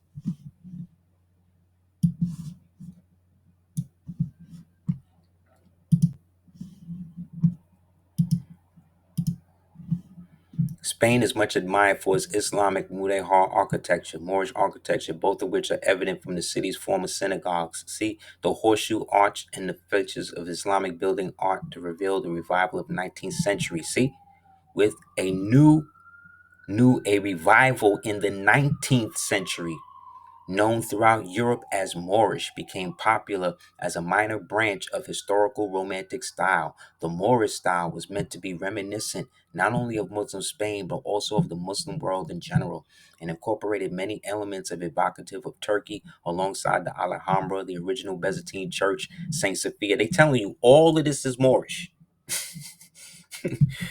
The Moorish Byzantine style. Some examples have very few of Byzantine elements, others have many. The Moorish style was used throughout the Western world. Indeed, there is no reason to imagine that it originated in Spain. So see how they just tell you? They telling you. Your shit is all over the planet. There was a contrast between Spain and elsewhere in terms of the functions of the neo-Moorish architecture. In Spain, the style was used to build numerous dwellings and office buildings, though rarely if ever churches. Outside Spain, however, the Moorish style was normally used only to build places of entertainment and recreation, such as exhibition halls, beach pavilions, burlesque houses. Undoubtedly, the Oriental references evoked some feeling of the romantic pride in the Spaniards about the grandeur of their Muslim past. Why are you trying to act like y'all niggas ain't kick them out? When they say Spaniard at this time, they talking Roman. Just how adaptable and complex the Orientalism of the Moorish style was, the illustration strange that it was taken very seriously by the Ashkenazim, not Sephardic Jews, between 1855 and 1930. That's when they took all of the synagogues and shit that we had built all over the planet, especially here in America, and they took them over. And then they started their Judaism thing, because it says this is around the 19th century, right? This is when the Moorish Zionist Jews was doing everything they was doing up in Harlem, and them crackers saw what was happening, and then Charles Herschel and them set up the Zionist movement with Balfour, and then through that they were able to establish a false place for the Jews to go for a fake state for the Ashkenazims. But they had to assimilate the different cultures that they were in, because that's what they would do. They would bring them in, assimilate an aspect of the culture, and then flip it so that way they could act like they was always the ones a part of it. Sound familiar? Here you go with Elizabeth and Philip bowing before Victor and Mary, because that was her European name. So again, more these bloodlines been working against us from the beginning. We ain't never really been in a position to really see what was going on and who was doing what, because all these niggas was down with it, and they could look like us and be down with us and at the same time be of their bloodline and work against us. So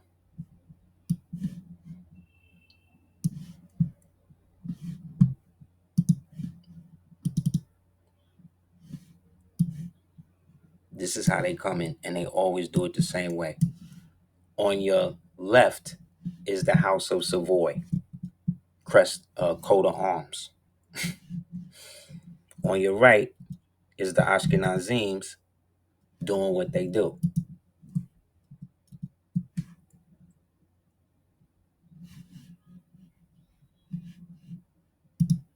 They assimilated every culture, man.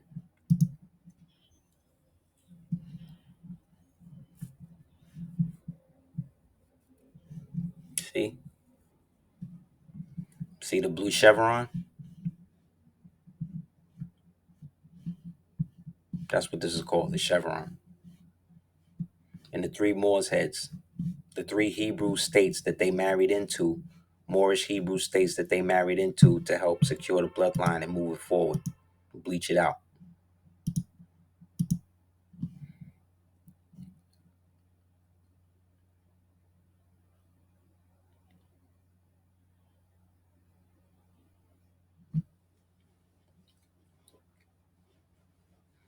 Yeah. But they can't go beyond their history beyond the time that they was in the cave. Because like I said, they didn't have no history in that way. They didn't have no writing. They didn't have no civilization to speak of. They became a part of civilization by starting out as raiders on behalf of the Moors that would give them crumbs to work for them and do whatever.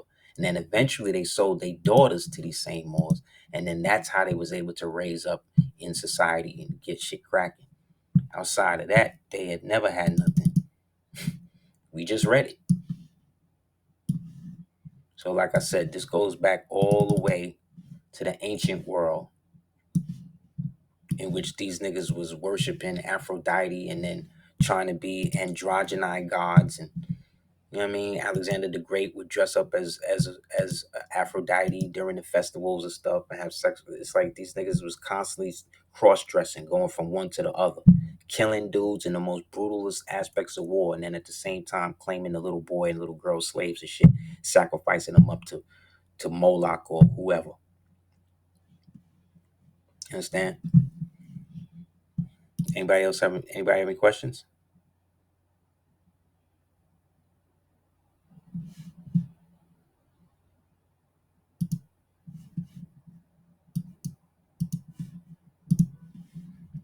So just because these people and these things was melanated don't mean that they were good people.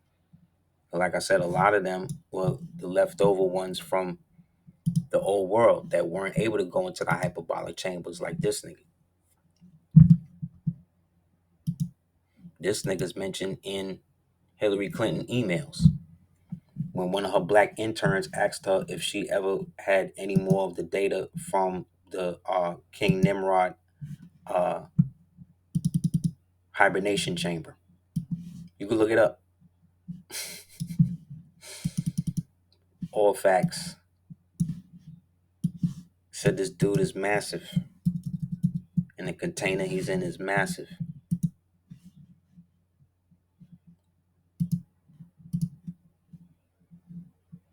This was a part of the whole Hillary Clinton email dump that she took the acid and the hammers to, the hard drive, which was illegal. She should be in jail right now behind that. But she ain't. Yeah, but you could read about it. Just type in Hillary Clinton emails about Nephilim hibernation chamber. The shit come right up. this this how out in the open all this shit is, B. Yeah, also big up Moors in America and Moorish history on TikTok. They be looking out. They do like little vignettes of my videos. So support anybody that support me, you know. Yeah, so whenever you see this symbol in the cowboy movies and the Indians wearing it, that's because it come from the Moors, from the Al Qaeda, who were the governors who controlled all of those Moors who were in charge of those Siberians who lived on the reservations and the forest cultures out here.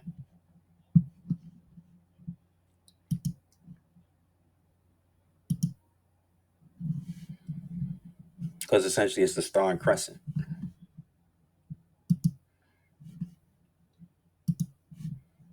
Anybody else have any questions?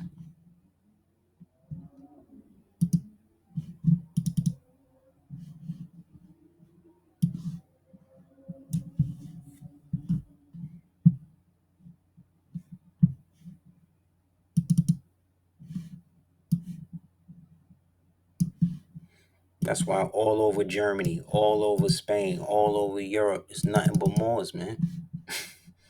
We out here. We deep over there in terms of what we left. Same thing over here. It's just, people act like they don't know. And they act like we're crazy because we remember. And we do things like this to help reinforce our memory, which then reinforces our auric field behind this shit, which then attracts more of this positive information to us, which then helps us shape our identity even more by anchoring it with real reality and not fake shit. This 17th century Dutch or German portrait of a Moorish king, this from America now, this is an American, this picture shown, could easily be a portrait of an American Indian ruler. When you ever heard niggas refer to American Indians as kings? Only since we've been out here talking about that, they trying to claim that shit now. Europeans often drew a parallel between the desert dwellers, meaning the Berbers and the Tuareg, the Moors, and the Native Americans. See, because they're the same people, seeing both as living simple lives with potential of either noble simplicity or savage barbarity, which is the truth. So if everybody else associate the Moors with that, then why is it that it's a problem when we do? Because we are now using it to reinforce our identities and create our religious trust and shit behind that, and that stops them from their little money grabs. You know what I'm saying? So that's that. Lastly,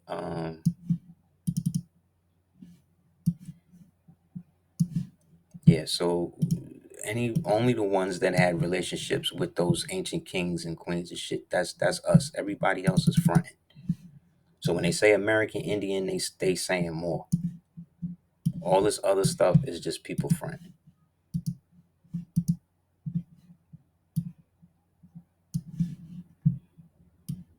So to just put another bow in that before we close out.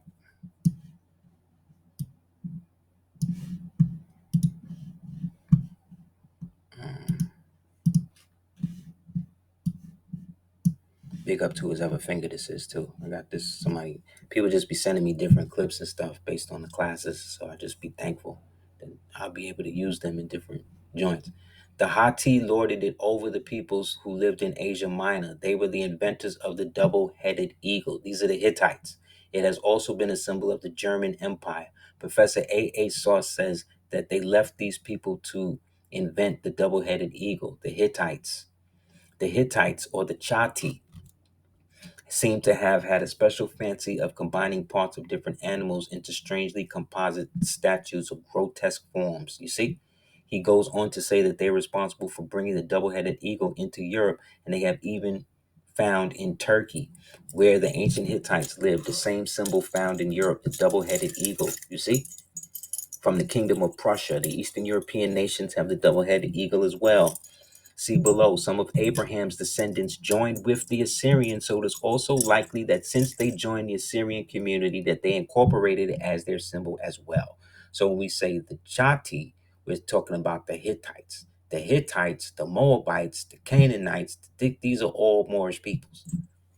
Again, tying now the ancient Assyrians, who are also connected to the ancient Sumerians and Persians of the like, right, to the same line. The Chatti were known to carry standards as well as many Nazi parades, swastikas, blah, blah, blah. So if you have an Indian title, the claim of Indian tribes of right because the immemorial occupancy, to occupy certain territory, exclusion to any other Indians, Northwestern bands. Permissive right of occupancy granted by who? The federal government to Aboriginal possessors of the land. It is mere possession, not specifically recognized as ownership, and may be extinguished by federal government at any time. So why are you telling people that there is some sort of political protection involved with this thing when obviously that is not the case? That should be everybody's question to all of these people trying to do all of these different things except declare a nationality. That's what I would ask them. And again, to just put it to best, this was the first mascot in baseball history right here for the Indians, and you see who the Indian was or is. Anybody have any other questions? Can you please bring me those salt and pepper chips? Mhm.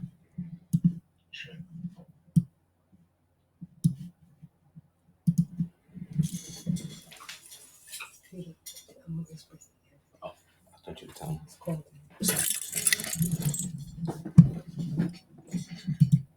Yeah, that's the problem, B. So I'm showing you again that the whole Holy Roman Empire thing, the whole ancient Canaanite, all of that is the same thing. And it was all part of these melanated Moorish Asiatic empires that wound up breaking up after successive waves of wars due to them not agreeing that they was all going to fight along for the same things. You know what I mean?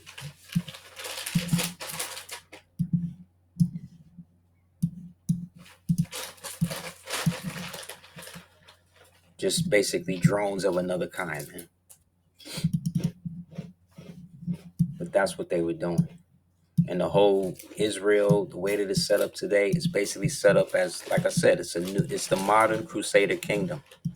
And these people see themselves as knights, and they think that what they're doing is somehow going to allow them to bring about this fake Antichrist, even though they know that's not the real Jerusalem, that's not the real Israel. None of the shit they doing is real, but they fooled the people enough to be able to carry out the ritual. And the ritual is the pageant, and the lie is the ritual.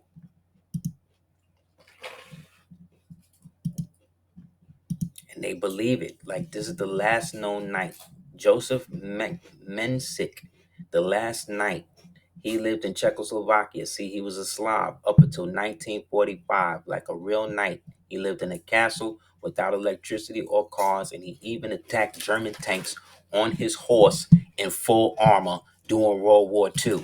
So when I say that the world wars were the old classical world coming into this new postmodern apocalyptic wasteland that we're in now, this is what I'm saying.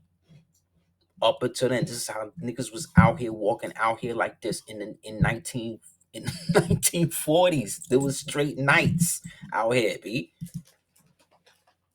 We bugging. We don't know how the history was because again, we were educated in Rockefeller slave schools that had no idea of history, and the people that was giving us the history were just made in labs or whatever else they created these damn Cabbage Patch Kids or whatever these things are. So, like I said, lastly, anybody have any questions? Any other questions before we close out? I'll show you this.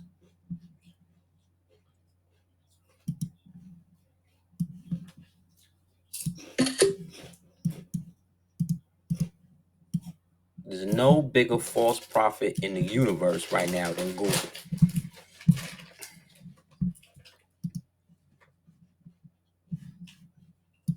Not nobody.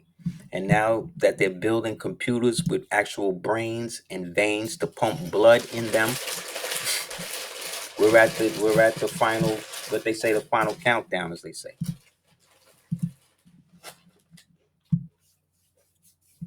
So because what took place historically, the Slavs and the people of the Balkans will never be cordial with Moors due to us keeping them in perpetual serfdom. Yes, even though they may not remember it as such, yes, the perpetual serfdom is what they are in. And they'd rather be slaves to the powers that be, the governments, these families, these demons that these families and these people serve, than actually work in tandem with us. Not everybody, but some. Anybody else?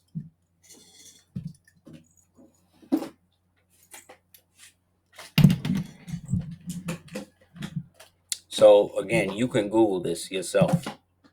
Just Google US, capital U, capital S, 6506148, capital B2, and you'll be taken to this. And this is the equivalent of what I'm saying in terms of what the false prophet really is. The nervous system manipulation by electromagnetic fields from its monitors. The psychological effects have been observed in human subject response to the stimulation of the skin within electromagnetic fields that are pulsed into that. So the more you read this, the more you will see how it actually works, right? But what's worse than that is they actually got diagrams for you on how all of this stuff works on you.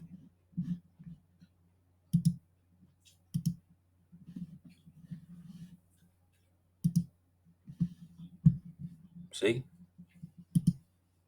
And you can Google this yourself. This is on Google. That's why they can't act like you can't act like they ain't tell you that they doing this to you.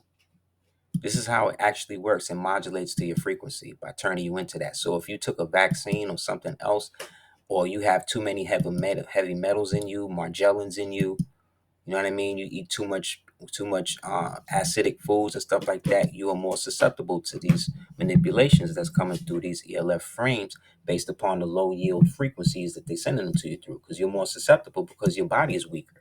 Your body's weaker because you've destroyed it internally by feeding it all the bullshit and by giving energy to stuff that you don't even need to give energy to, such as gossip and lies and false actions and all this other type of stuff that reduces you.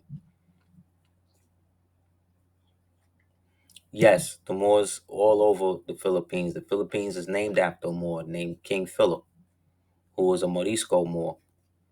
And I've done a lot of videos on that.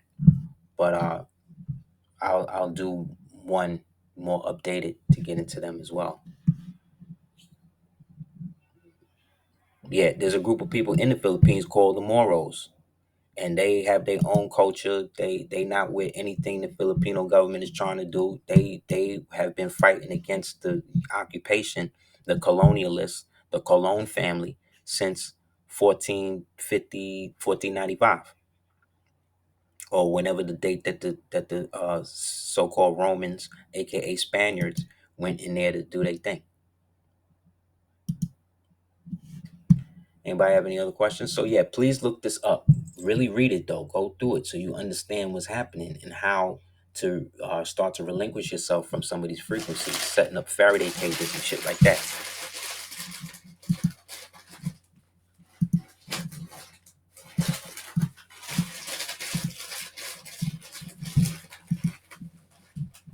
Anybody else have any questions?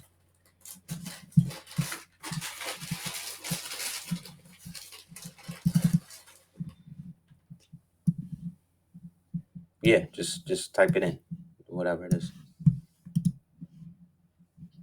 So since Trump getting rid of the 14th Amendment, or binding people going to be ousted, it could be a backfire of them. I don't think he's getting rid of the whole Fourth Amendment. I think he's getting rid of the part that says and slavery, because that's the part that's the problem. You know what I'm saying? The and slavery part for punishment of a crime. That right there, you gotta get rid of that. But like I said, remember, he is at war with the so-called deep state, whatever people want to call it, and them people are disgusting, and their only purpose is to maintain the cog, which again is what? The continuity of the government. So we definitely got to be vigilant as to knowing what he could do, because the CIA is still in control. They still got operatives and shit. They still out here running ops. They trying to set up a World War III for this nigga get in there. So these are definite issues. However, I don't think they're insurmountable. It's just that you got to abolish. Last person tried to abolish CIA caught one in the head. That is, if that wasn't a scam, and he didn't resurface as Jimmy Carter. So if you haven't, definitely please check out ADOT on Google Play, or ADOT on the Apple Store. It's definitely up there now. Also, probably by the end of next week, I'm gonna have the DOSCO 418 as an ebook available on Apple Play and the Apple Store and Google Play, so you'll be able to download it and read it on your phone if you haven't gotten a hard copy or whatever yet. I definitely appreciate that. You can support that. Also, check out www.aseerdeducatiers.com. Definitely appreciate the support, everybody that has been. If you haven't, please definitely check it out and all of the links associated. Also, definitely check out CordobaOrganics.com. That's www.cordobaorganics.com. Honestly, the queen, I couldn't do it without her. And also, if you haven't, definitely check out the DOSCO 418. You can get that through the app, or you can get it through www.aseerdeducatiers.com. And like I said, pretty soon I'm going to have the ebook ready for go. And then hopefully by the new year, I'll have the audiobook for those people as well. So yeah, so a lot of stuff can go down between now and then. However, I don't necessarily believe that that the alien invasion op they trying to run is going to work how they want it to. You just look at Spider-Man No Way Home. No, Spider-Man the second one. Whichever one was the one with Mysterio. Look at that movie and look at how the drones was used in that movie. That's how they trying to use them shits now. But remember what I told you. Your boy Elon Musk's brother got like the biggest joint. He got like the biggest drone company anywhere right now. At least in the States, I know for sure. And nobody talking about him. Also, the drone that the pig shot down, they found that and traced that back to a Chinese national who owns another drone company. So is this a precursor to drone war? Does Iran have the ability to send drones all the way across the Atlantic, all the way over here like that? No, they don't. What they do have is a bunch of Chinese police stations that Biden has allowed these niggas to continue operating. So maybe that has something to do with it. Either way, we'll see. Anybody have any questions about anything else, you can hit me up at houseofl@hotmail.com.